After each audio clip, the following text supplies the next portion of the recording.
Perkenalkan, nama saya Revalina Manurung, NPM 2219201094.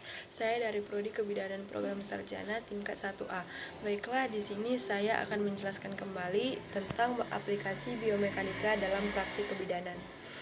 Pertama, pengertian dari mekanika. Mekanika ini merupakan salah satu cabang ilmu dari bidang ilmu fisika yang mempelajari gerakan dan perubahan bentuk suatu materi yang diakibatkan oleh gangguan mekanik yang disebut dengan gaya. Kemudian pengertian dari biomekanika adalah ilmu yang mempelajari penelitian tentang kekuatan fisik manusia yang mencakup kekuatan atau daya fisik manusia ketika bekerja, dan mempelajari bagaimana cara kerja dan peralatan yang harus dirancang sesuai dengan kemampuan fisik manusia yang dimana ketika melakukan aktivitas kerja tersebut. Kemudian ada hukum dasar biomekanika. Yang pertama ada hukum Newton pertama mengenai gerakan.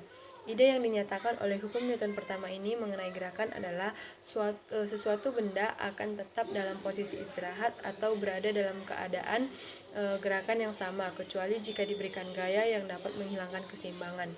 Contohnya itu seperti kita mendorong kursi roda. Arah gerakan benda akan sama dengan arah gaya yang diberikan, sehingga gaya dideskripsikan sebagai suatu vektor yang memiliki basar dan arah. Kemudian ide ini mungkin nampak sederhana, tetapi sangat penting jika kita melihat gaya-gaya yang melawan gerakan suatu benda. Selanjutnya ada hukum Newton kedua mengenai gerakan. Hukum ini menyatakan bahwa percepatan suatu benda atau seberapa cepat kecepatannya bertambah adalah sebanding dengan gaya yang diberikan kepadanya. Hal ini dapat dirangkum dengan persamaan berikut, yaitu gaya massa dikali percepatan.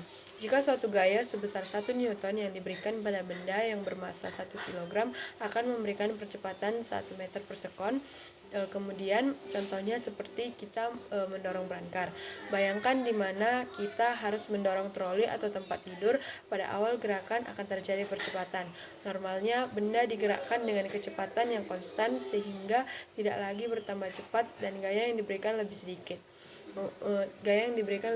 Untuk menggerakkan suatu benda, kita harus mengatasi inersia benda tersebut. Jika inersia sudah dilampaui, maka gaya yang diperlukan untuk menjaganya tetap bergerak akan lebih sedikit. Kemudian ada hukum Newton ketiga mengenai gerakan. Hukum ketiga ini menyatakan bahwa untuk setiap aksi terdapat reaksi sebaliknya yang setara dan berlawanan arah.